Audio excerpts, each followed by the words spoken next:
प्रश्न 18 सामाजिक प्रक्रिया को परिभाषित कीजिए तथा असहयोगात्मक सामाजिक प्रक्रिया की विस्तृत योजना कीजिए। उत्तर समाज में संबंधित क्रियाओं को सामाजिक प्रक्रिया कहते हैं। इसके अंतर्गत सहयोग, संघर्ष और प्रतिस्पर्धा शामिल है। सहयोगात्मक सामाजिक प्रक्रिया सहयोग सामाजिक जीवन का मूलभूत आधार है।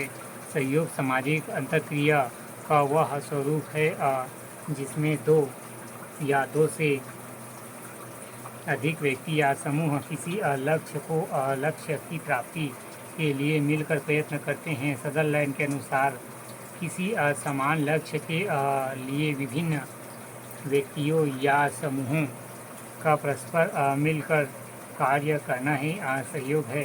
सहयोग के प्रकार: पहला, प्रत्यक्ष सहयोग, जिसमें सहयोग एक दूसरे से सामने रहकर किया जाता है। दूसरा, अप्रत्यक्ष सहयोग, ऐसे लोगों के मध्य सहयोग किया जिसमें आपस में घनिष्ठ संबंध नहीं होते हैं। सहयोग के उद्देश्य: पहला, दो या दो से अधिक व्यक्तियों का समूह का होना। दूसरा, एक सामान्य उद्देश्य का होना। तीसरा, हम की भावना पाया जाना। चौथा, लक्ष्य प्राप्ति के लिए निरंतर संगठित प्रयत्न करना। पांचवा, सहयोग असीमित है। सामाजिक सहयोगात्मक प्रक्रिया की विशेषताएं: पहला, सहयोगात्मक प्रक्रिया दो या दो से अधिक व्यक्तियों के बीच पाई जाती है। दूसरा, सहयोग सामाजिक अंतःक्रिया का एक स्वरूप है। तीसरा, सहयोग का सार्वभौमिक प्रक्रिया है जो सभी स्थानों में देखने को मिलता है। चौथा, सहयोग दो या दो से अधिक व्यक्तियों का किसी सामान्य उद्देश्य की प्राप्ति के लिए किया गया कार्य। पांचवा, संबंधित पक्षों की जागरूकता सहयोग को असफल व असफल बनाती है। पांचवा, प्रयत्नों की असफलता पर सहयोग निरंतर आश्रित होता है। सातवां, सहयोग में मित्रता, सौहार्द, समरूपता अथवा एकता की भावना अनिवार्य होती है। आठवां, सहयोग चेतन प्रक्रिया है।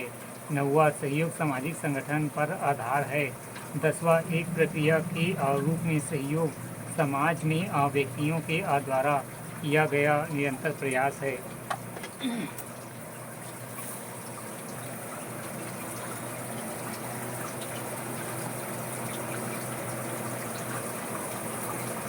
छत्तीसगढ़ लोक सेवा आयोग मुख्य परीक्षा 2019 विषय सामान्य अध्ययन भाग 2 समाजशास्त्र खंड 1 उत्तर की शब्द सीमा 30 अंक 2।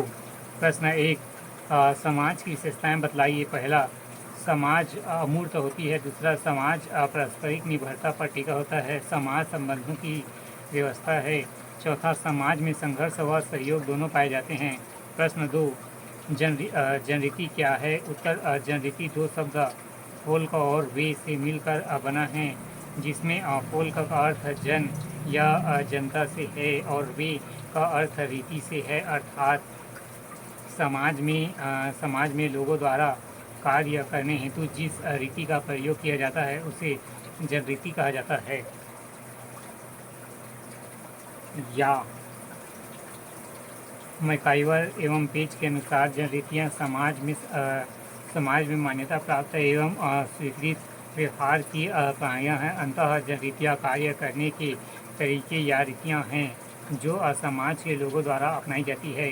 प्रश्न 3 सामाजिक नियंत्रण का अर्थ बतलाइए। उत्तर, सामाजिक नियंत्रण से तात्पर्य उन सामाजिक एवं राजनीतिक युक्तियों एवं प्रक्रियाओं से है जो किसी व्यक्ति या व्यक्तियों के समूह को राज्य, समाज या सामाजिक समूहों के नियमों का पालन करने के लिए बाध्य करती है।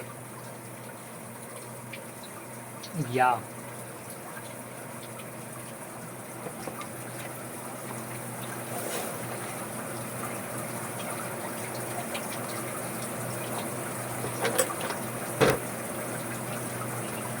मैकाइवर एवं पेज के अनुसार सामाजिक नियंत्रण का अर्थ उस तरीके से है जिससे संपूर्ण सामाजिक व्यवस्था की एकता और उसका स्थायित्व बना रहता है।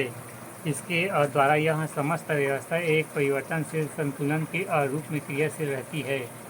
प्रश्न 4 परिस्थिति के प्रकार लिखिए। उत्तर, प्रत्येक व्यक्ति को अपनी एक पहचान होती है। उसका अपना सामर्थ्य क्षमता होता है। इसी पहचान सामर्थ्य क्षमता को परिस्थिति कहा जाता है।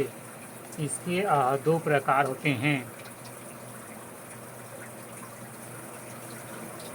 पहला प्रदत्त परिस्थिति जो जन्म, वंश, जाति आदि द्वारा प्राप्त होती है, जैसे कि माता पिता। दूसरा अर्जित प्रशस्ति जो शिक्षा, गुणवत्ता, सामर्थ्य से प्राप्त होती है, शिक्षक, कवि जैसे। प्रश्न 5, प्रतिस्पर्धा से आप क्या समझते हैं? उत्तर, दो या दो से अधिक व्यक्तियों का समूह के मध्य सीमित वस्तु, अधिकार या सेवा को प्राप्त करने के लिए प्रथा या नियम के अंतर्गत किया गया प्रयत्न प्रतिस्पर्धा कहलाता है। यह निरंतर होने वाला एक सार्वभौमिक प्रक्रिया है जो कि प्रत्येक समाज, स्थान और काल में मौजूद रहती है।